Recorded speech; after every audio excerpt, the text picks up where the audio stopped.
Imagine a world covered in soft white snow, where two little mittens lived. They were warm and cozy inside a big house, but suddenly they heard a faint little whimpering sound. Peeking outside, they saw a wild, blustery winter wind blowing hard.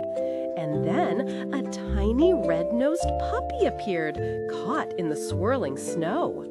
The brave Mittens knew they had to help, despite the chilly air. So Red Mitten bravely hopped out first, tumbling through the deep snowdrifts.